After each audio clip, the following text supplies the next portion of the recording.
joint venture with Digital by throwing in a simple request. And when I asked the bureaucrat, why do you listen to them? He said, because the letter has come from association, we have to respond to that. I said, well, look at the country as a whole. And we don't look at just to meet a deadline, to get your file completed. You don't just ask this query to us and delay our project. But they won't listen. But that's where I realized the power of an association in India. So I said, if software has to see the light of the day, we should form an association. So I went around the country, met, there were some 40, 50 companies in India who were in software business, starting from Mr. Kohli to Nandan in Bangalore to Joe Cletus in Delhi and whatnot. We all came together and started NASCOM. And there also were a series of problems in terms of the many, I would say, senior industrialists of the country were against forming NASCOM. And but anyway, we had the collective strength together. We have to work at it.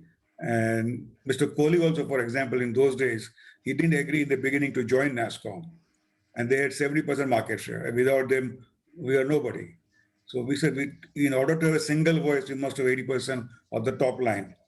And then suddenly it occurred to us that let me go back to Mr. Kohli and explain. Okay, it is the hardware regulations of MATE which are being applied to software, which is intangible. So unless you separate the two and give identity to software, this industry will never take birth. These regulations of hardware will keep coming. Software was not even defined anywhere with Reserve Bank, with income tax, with excise and whatnot. So huge confusion in the bureaucracy. So Mr. Kohli agreed. Finally, yes, I will join NASCOM. And then that's how the NASCOM took birth. And without that, we wouldn't be anywhere, frankly. After that also, we had a executive director named Anil Srivastav, whom he was supposed to represent us with the government, but he was not interested in lobbying work. He was more interested in doing evangelism. So I said, Anil, the Murthy, actually, Narayan Murthy called me and said, what if we are going down and down financially as NASCOM? We need to do something. So I asked Anil to prepare a budget.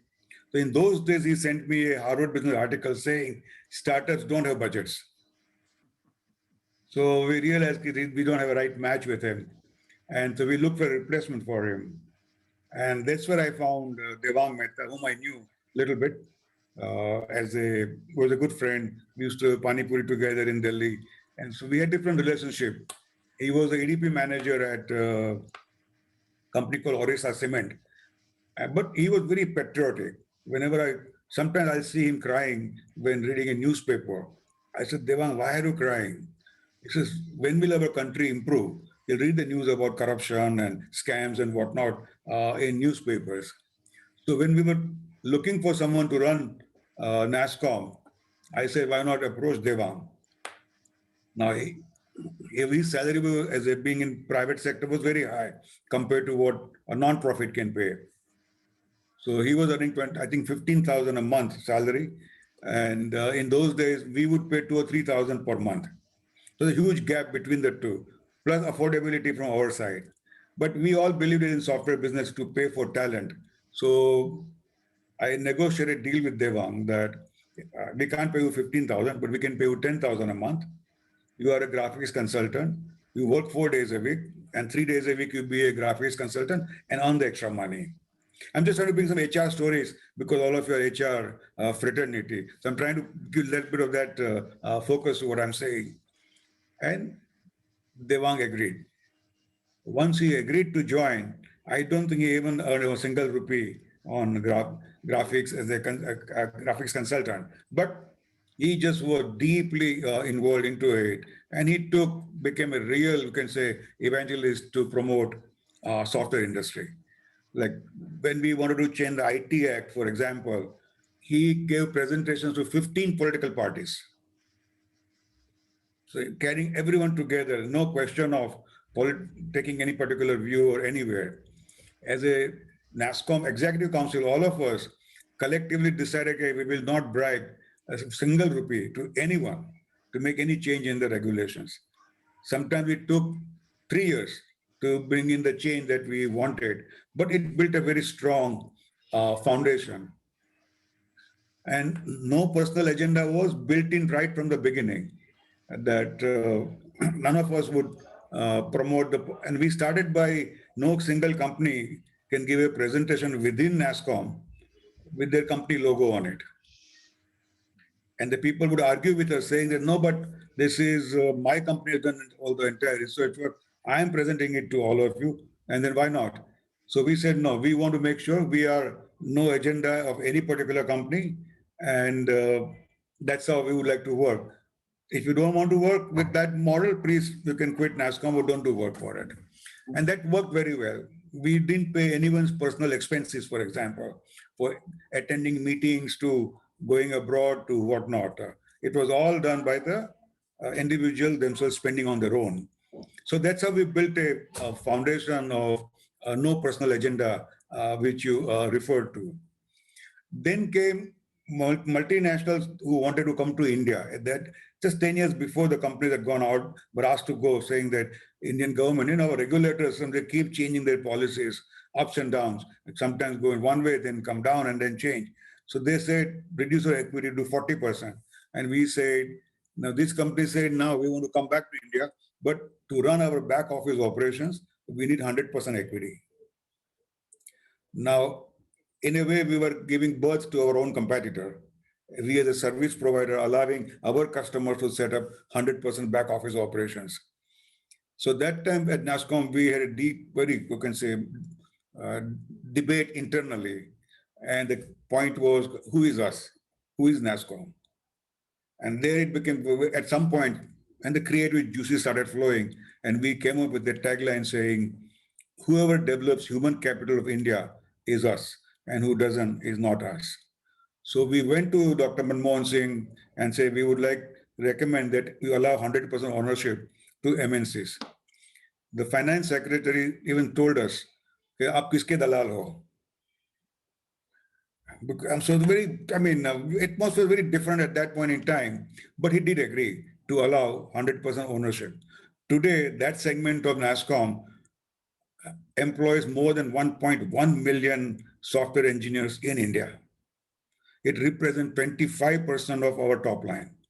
We do $181 billion, out of which 25% now comes from these 1,400 R&D centers in India.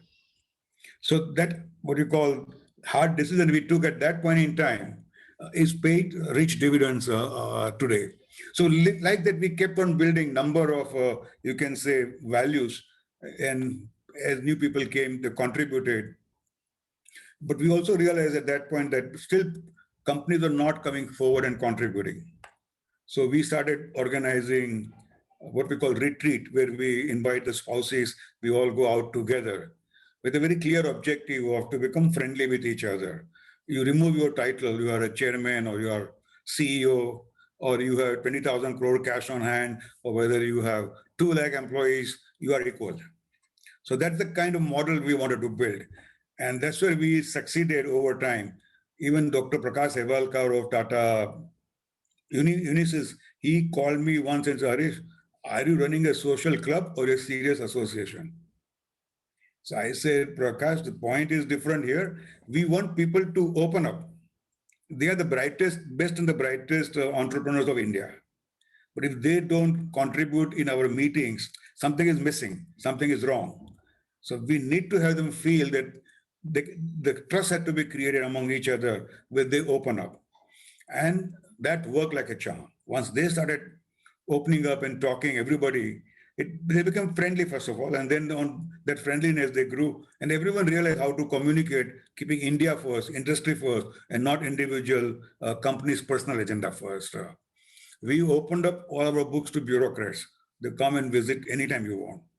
We ask bureaucrats to come and attend any of our meetings, no restriction given. So that we wanted to build the trust, because the bureaucracy suffered from what happened. East India Company came and took over India and so on and so forth. So they were very suspicious of us.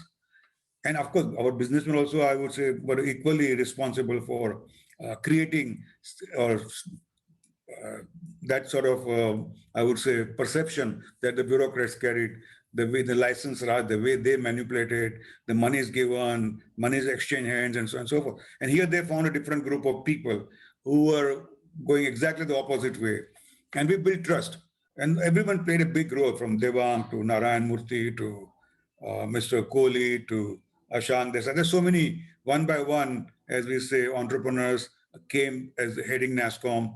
And then, of course, Som Mittal, Kiran Karnik, Shekhar, now Devjani. Everybody is an outstanding work doing, and they all work together as a team.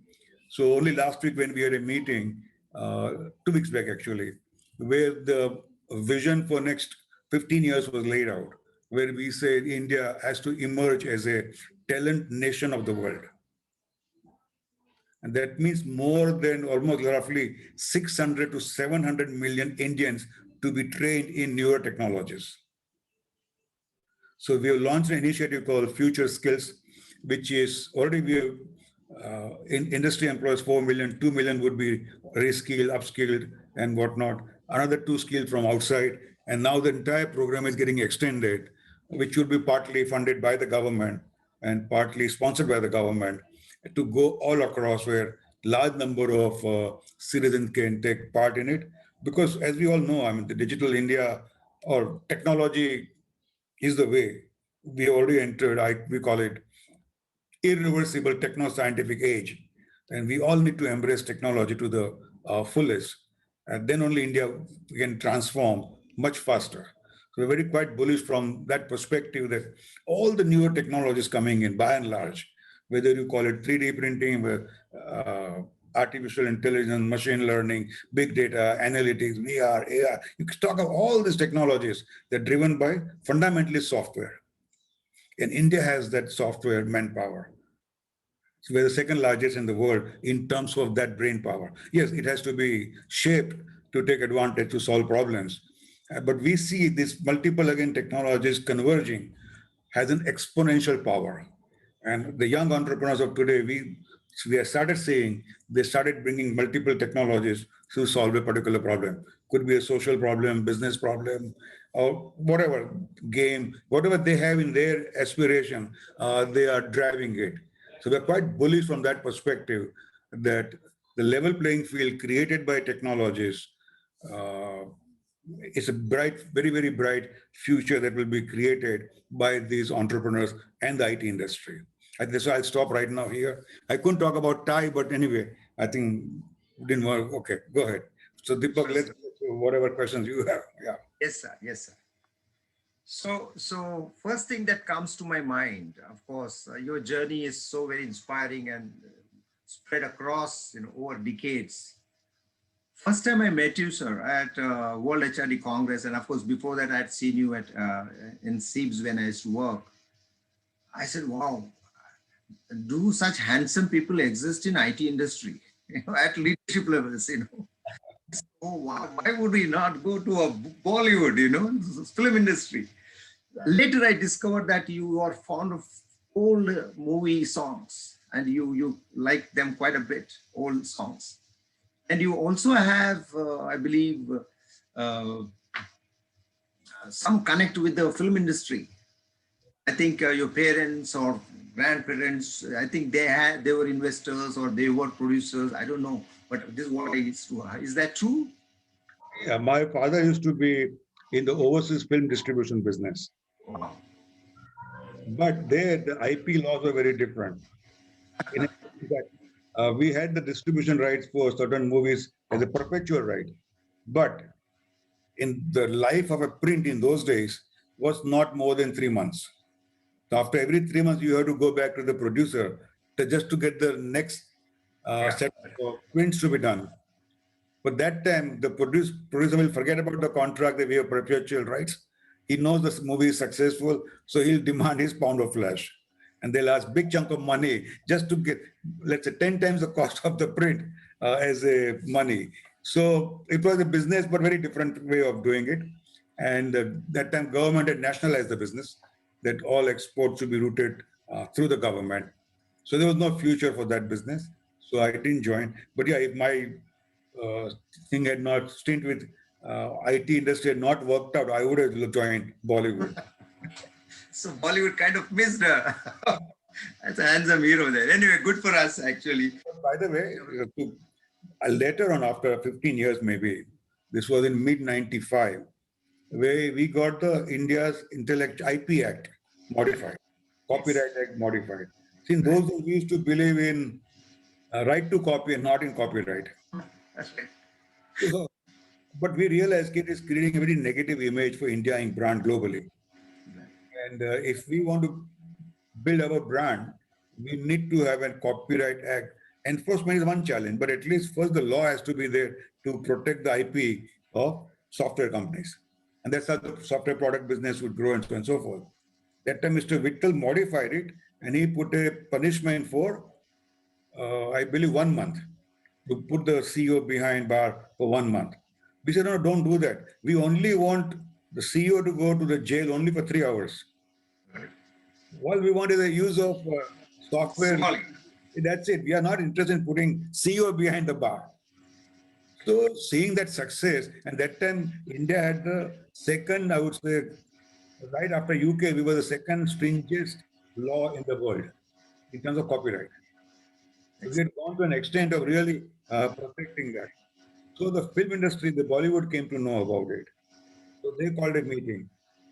So myself, Vijay Mukti, and Rajiv Vaishnav, we go to attend that meeting. So Amir Khan, Yash Chopra, Subhas Ghai, Amit Khanna, Javed Saab. big the whole, and they wanted to hear from us how we could make the government change the Copyright Act. He said, we've been working for the last 30 years and we are not successful. So what is it that you did? So we even launched an initiative called E-Entertainment Alliance. Along with Bollywood, we will help you to corporatize the Bollywood. And then also parallelly work with the government to bring in the necessary changes. So we worked together for almost a year and a half with that initiative. So Bollywood connection is still there in that sense. Yeah. I mean, this is so amazing story to listen. I think today also, I think as the unfortunate incident that we hear on television, corporatized, film industry, that's one of the things that we often hear on the television channel debates today. So Yeah. I was in 1990s when I came to Mumbai, 89, 90, and that is when I think NASCOM formally. But before that, 4 years, you really worked hard with so many other leaders to build the foundation. And Devang happened to us in 1991. Unfortunately, we lost him in 2001. And again, 2001 to 5, you were holding the reins and trying to get the whole thing together. So you have built leaders not only at Onward but also NASCOM as an organization. There have been a lot of compliments you might have received for the wonderful work that you have done over years. What is the best compliment you have received till date? So what is the best? Compliment. So just before that, for Devang, I was even tempted to recruit Devang for Onward. Because Onward was just starting. I think he's a great person. If he's ready to join NASCOM, why not Onward? But then, of course, I felt no, his patriotism really aligned with NASCOM than with Onward. So I didn't even offer him the job at Onward. He could have easily joined Onward otherwise in those days. But the best story I've heard, I would say, is I think about there are many, but one I can tell you is 15 years back, I was on my way to attend TiECon at Silicon Valley. And so I got down at San Jose Airport. And my taxi driver was one Sardarji, middle-aged Sardar. So in the taxi, we started talking. So he asked me, "Aap kahan se aaye hai?" So I said, "I'm from Mumbai. What do you do?" I said, "I represent the Indian software industry." So suddenly he said, "Aapne hame इज्जत दिलाई hai." So I'm scratching my head. What have we done for this taxi driver to give him the pride? This is now any American who travels my taxi, he or she thinks I'm a PhD student doing part-time taxi driving. Absolutely. So that pride that our industry created, I would say, most touching story to me. Indeed, indeed, sir. Never Indeed. enjoyed this kind of pride anywhere in the last 300, 400 years. And suddenly you are seeing, so that's a great story from my perspective, which really touched me. Great, great. I think we can relate to that. When you come across such a compliment in a place away from your motherland, and that's a great compliment, I would say, for all the hard work and leadership that you provided. I would move to my Another yes. story, but just to add to it, when we all moved into USA to do studies, many of us changed the names. So one who was Krishnamurti became Krish. Right. After our industry took off, the Krish became again Krishnamurti, because now in every proposal that would go to the VCs for funding, they look at the list of co-founders. If they don't find one Indian name like Krishnamurti, they will not fund it. So that was the brand India built in Silicon Valley in those days. So Yeah, let's indeed. once Yes. again. Absolutely. I think it is a big revolution actually. IT industry brought, particularly, I think, 70s, mid 70s onwards has been a fight, but I think Yeah. late 80s and early 90s is actually the takeoff time and really changed the entire course of Indian IT industry. I would go and beyond, not only IT, we also change India. Right. Of course, yes. I mean, if you look at the soft values, which was not, I mean, most of the things which we did were not planned, was not even part of our vision.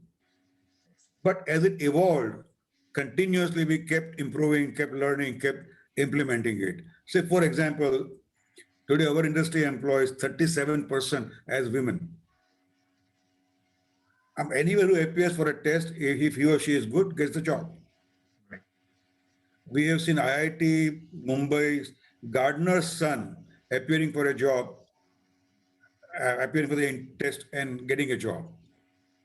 So it created a new wave of aspirations with the people, saying that you don't have to know someone to get a job.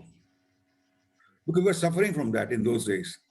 I used to ask bureaucrats to support our industry. He said, do you want your children to, what do you want them to do? He always answer would be that I'll send them abroad and they settle down, or I'll use someone influence to get them a job. When we say, why can't they find job on their own merit?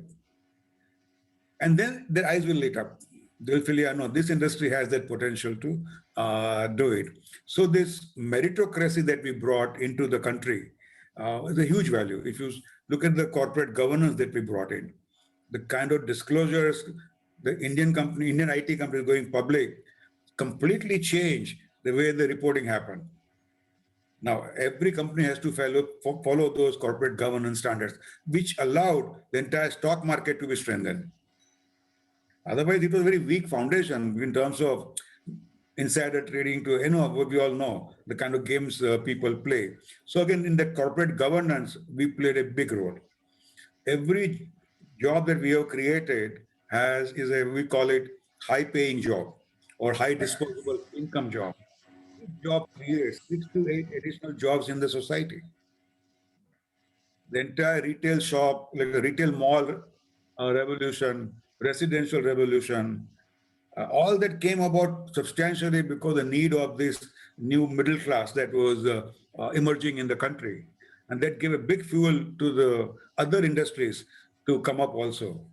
So our sense is that it changed India, frankly, beyond IT industry. Its contribution is many, many different dimensions. All across, indeed, indeed. Yes. Excellent. I'll move to my next question. Primarily, it is a little to know more about you. Can you name a person who has had a tremendous impact on you as a leader? Maybe someone who has been a mentor to you. Why and how did this person impact your life? Frankly, no, nobody as such. As a matter of fact, you see there are books behind me also. But what I find is that for each leader, each successful person has a deep context behind that success. So that success has come about in the context in which he or she operated. It cannot be the role model for me to copy.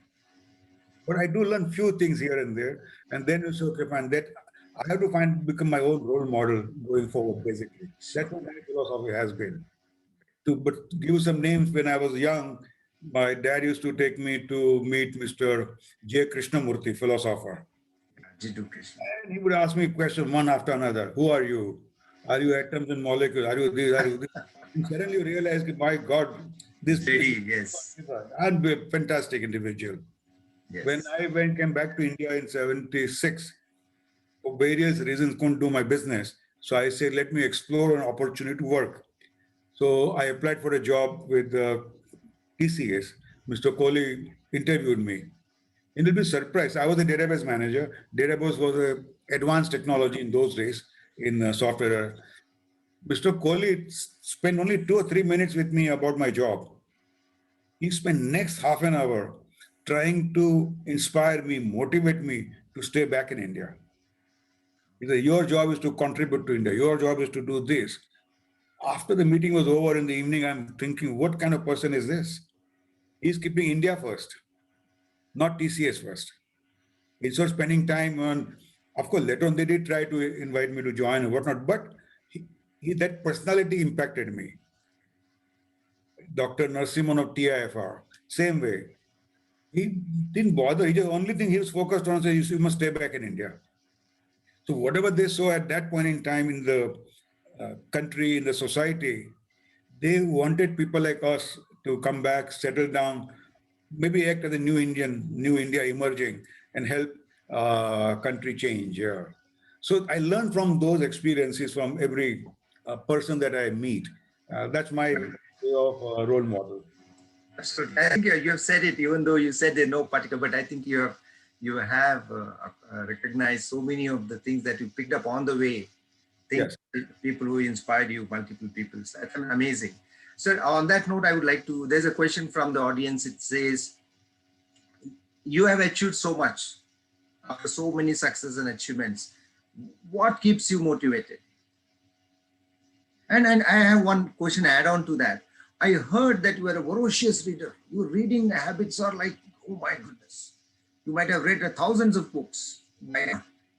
So what is the secret behind that continued passion to, what takes you to the books and how do you get yourself, in that world of reading? I think it's the habit of uh, doing something which is always productive, excelling in what you do, passion to learn, passion to contribute. I don't think I have any very high funda, frankly, behind the way I behave. It's very natural, normal way of doing it. You're leaving me speechless anyway. That's you. So I'll move to the next question. There are some questions from India, our per capita income is $2,000. We have to go to $20,000. As simple as that. There is so much work to be done by all of us, it is mind-boggling.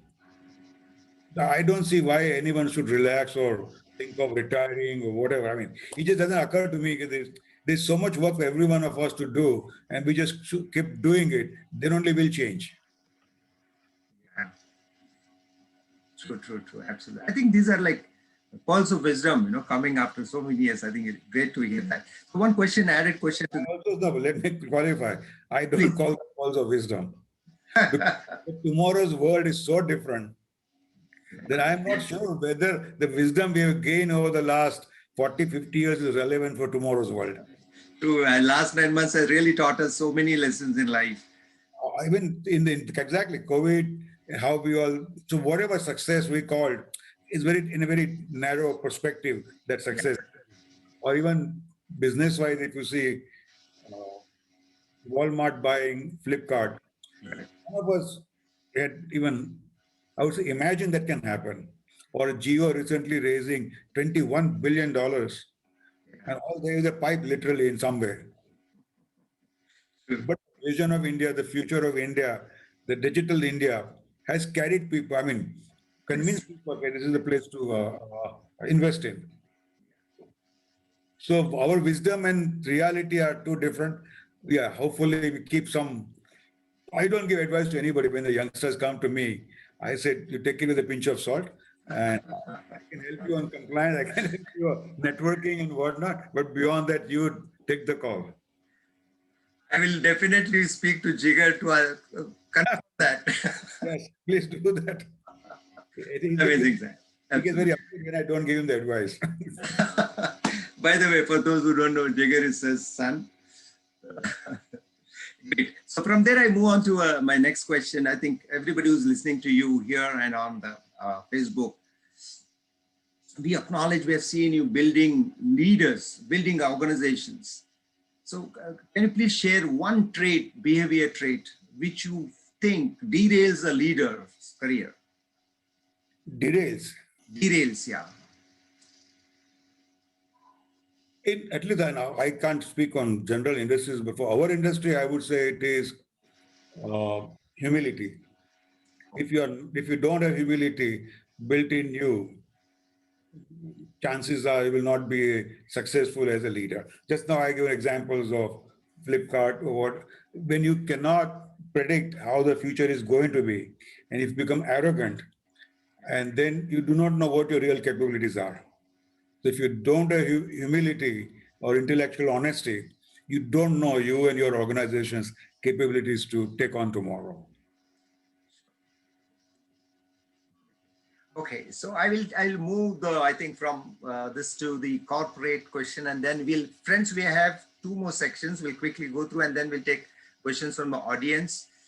We are doing well on time, not so well, but I think we're decent. We might, have to extend, sir. If 5-10 minutes, maybe I think it's fine with you, sir. If you have to extend by 10 minutes, okay, thank you. So my next question is, which is the most important to your organization? Mission, core values, or vision? I think all three. All three. Okay. Escape from that. To give an example, as a NASSCOM example, when we were around $5 billion, we got the study done and we said 8 years from now, so first of all, we were saying we'll be $50 billion. So we had a vision of $50 billion, but how are we going to reach there? Right. So we had McKinsey study done, but the entire industry got involved in the study, and we came up with a roadmap.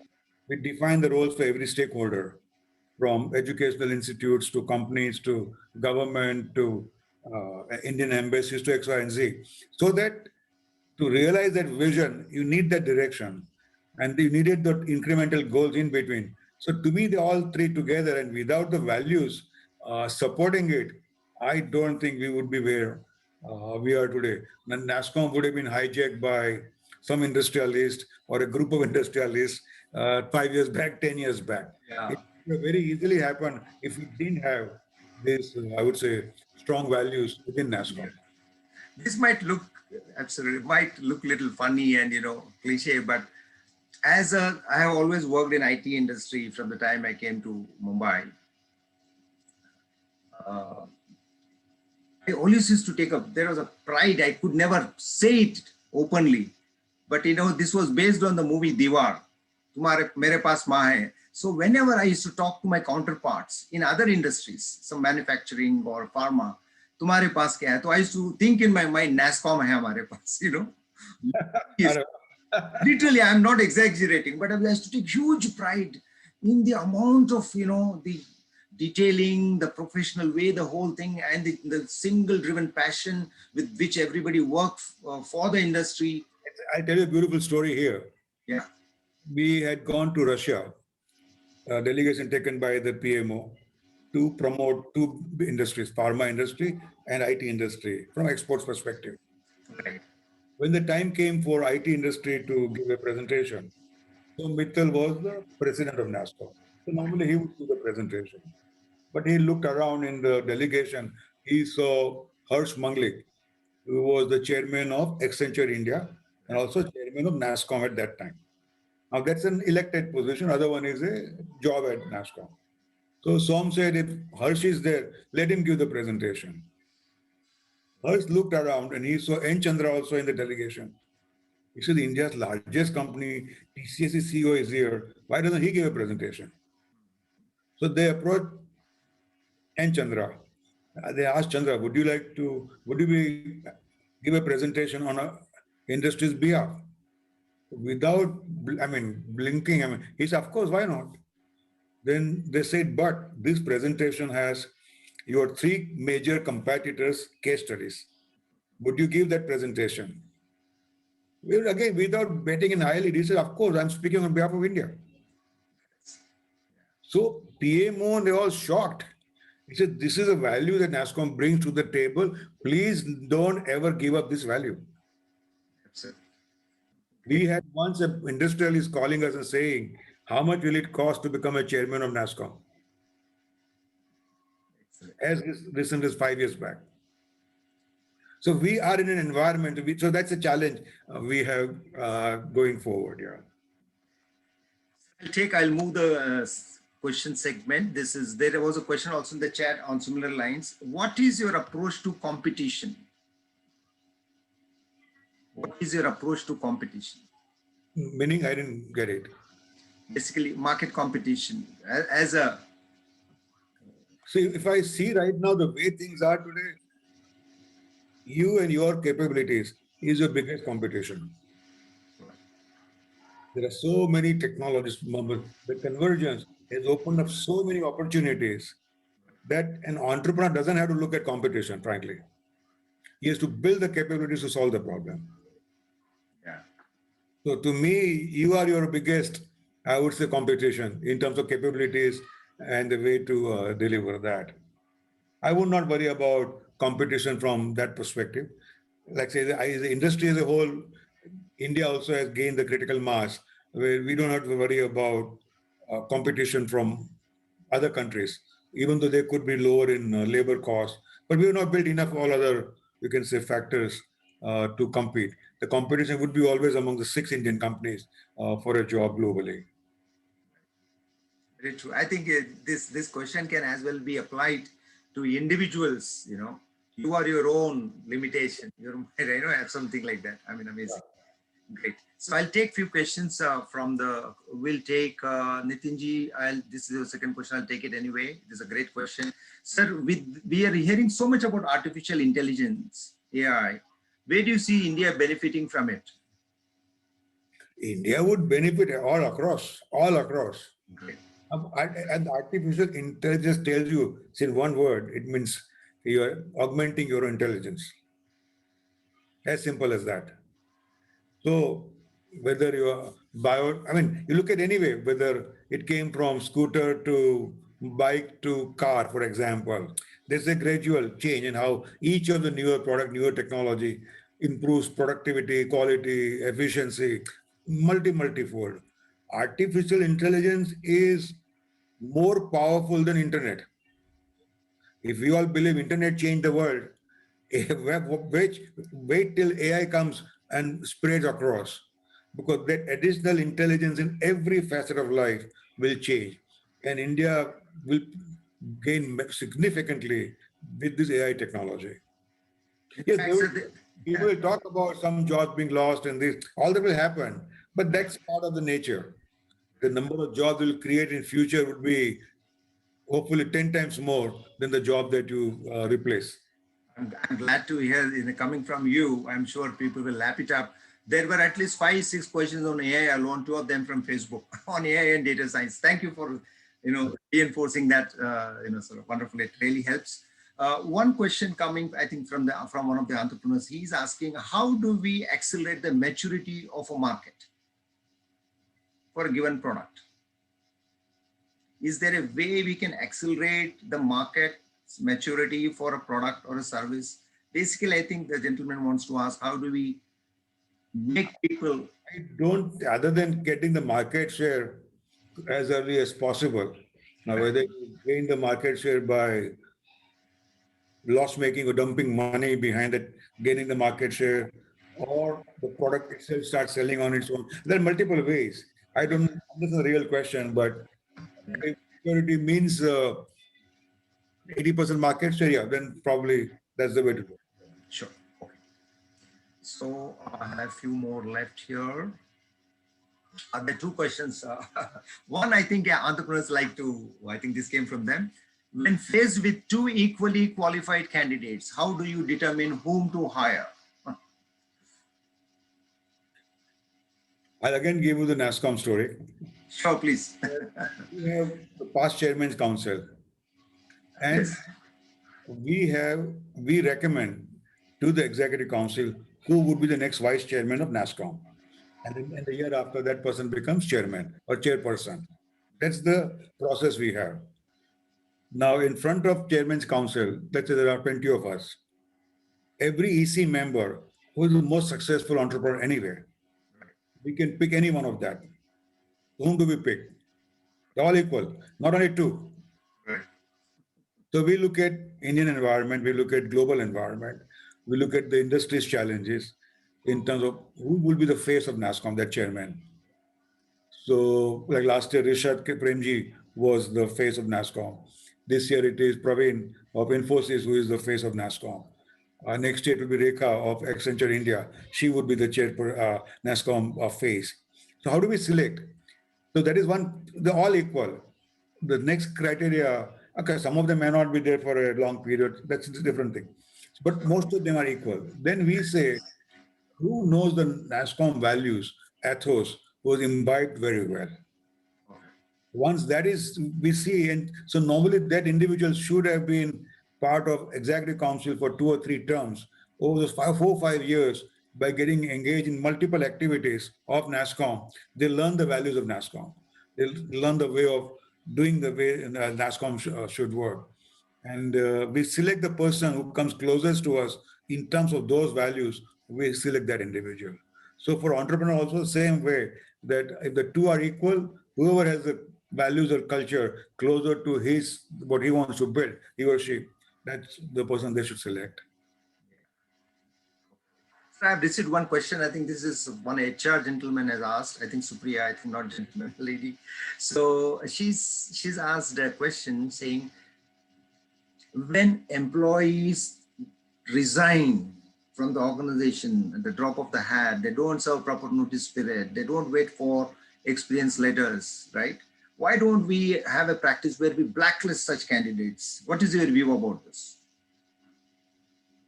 I think it requires a cultural transformation in the country.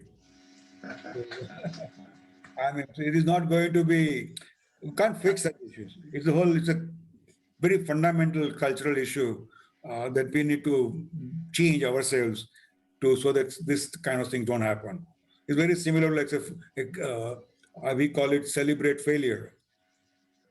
So which again, culturally, we need to change ourselves to accept failure as a given thing and actually start celebrating failure because that's a you can say, founding stone, building block for innovation.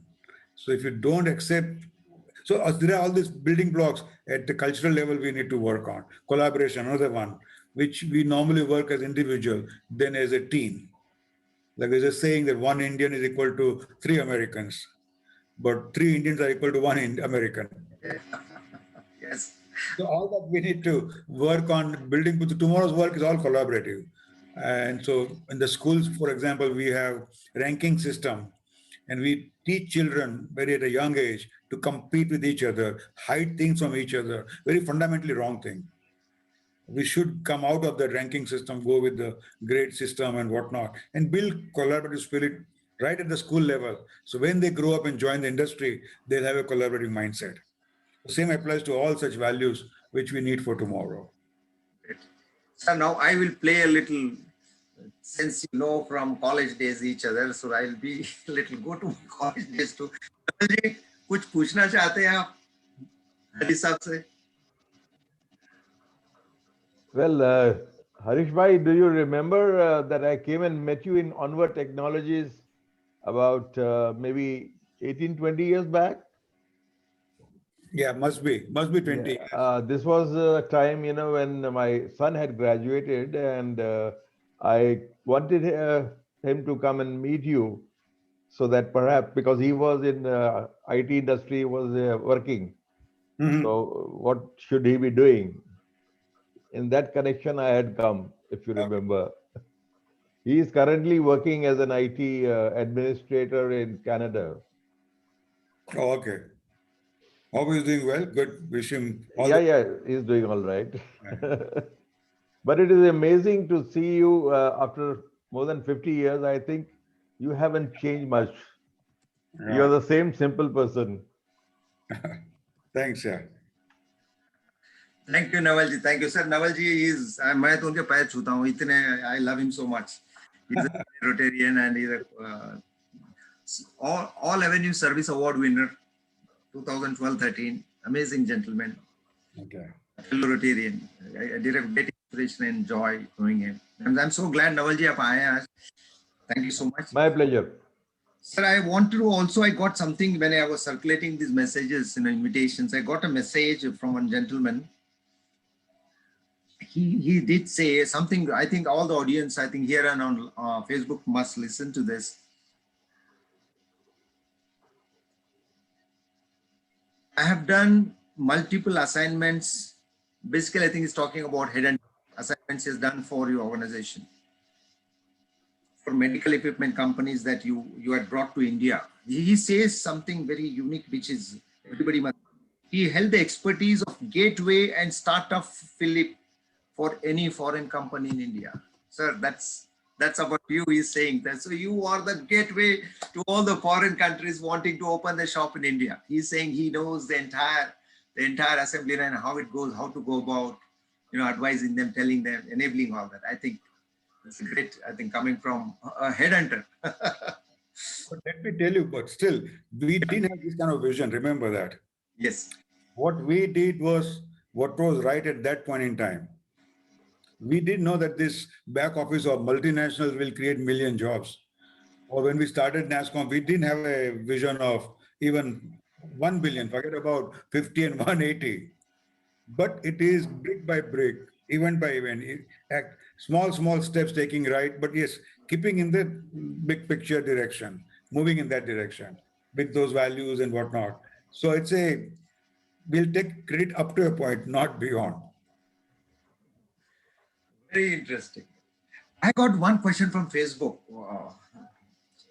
He says, why is Indian IT industry still on IT arbitrage? What is wrong in that? Frankly, if you ask me, Yeah. India needs to create jobs fundamentally.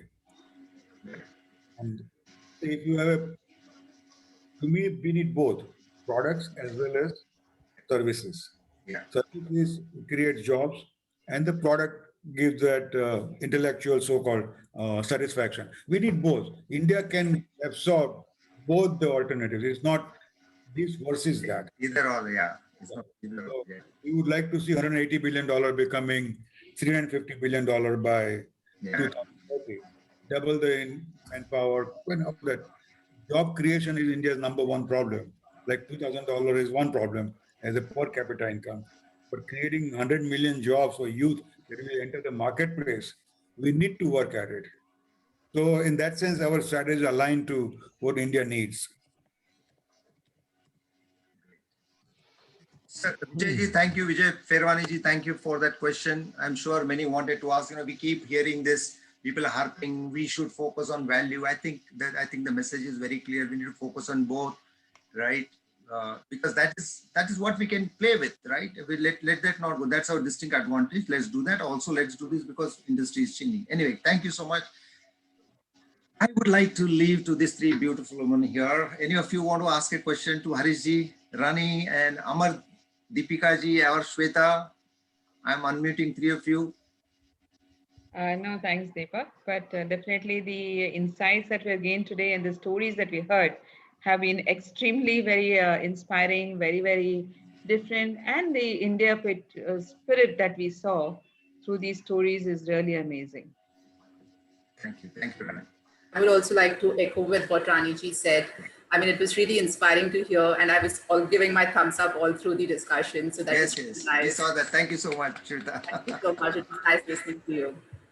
जी कुछ कहना चाहेंगे आप? I will unmute you. Thank you for joining. कुछ कह रही हैं आप? She has to unmute. Oh, she's Yes. not able to. Okay, she's not able to do that. Okay. Maybe we'll get an opportunity to listen to the Thai story as well, Harit Mataji. Yeah. So on that note, friends, thank you for your time, sir. Thank you. We have exceeded by 11 minutes. Thank you, sir, for giving us that additional time. Thank you. Really grateful to you. And this story will keep playing. This is recorded. It's live on Facebook. It will go to CI members, the rest of the community, and fantastic incidents, anecdotes, the stories, the insights of NASCOM and the IT industry, and so many other pertinent, relevant examples for anybody from any domain, vertical, any industry. I think coming from you has been such a joy in a very simple environment with no shusha, nothing, simple, like what you know. Or I think the value slide that I came across, that was wonderful. And I'm going to follow. I'm sure many of them are going to follow. We need to have something like that. I mean, Rani, I think I shared that with you. That is terrific. So we need to have, because that is really life-changing. Thank you, sir. Thank you very much. Thank you all. Thank you all. Can't thank, on behalf of CII, HR and IR subcommittee, we are grateful to you for accepting the invitation. Ricky, on your behalf, I'm doing this again.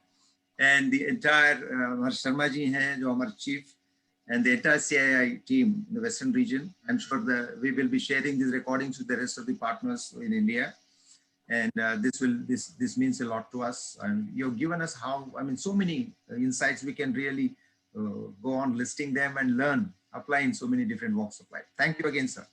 Thank you for allowing me to share my views. Thank you. All right. Thank you. Thank you, friends. We'll take your leave. Thank you for your time. Thank you, everybody, for joining. Thank you, Nitinji. Thank you, so many of friends across. We will now call it. The Facebook goes offline now. Thank you, everybody online, friends. Thank you. Bye. See you. Bye. Okay, so we are done with this. I think. Thank you, Shweta. Thank you, Rani. Thank you, Amarji. Rajni had joined. Manish ji has joined. Oh yeah, we are done.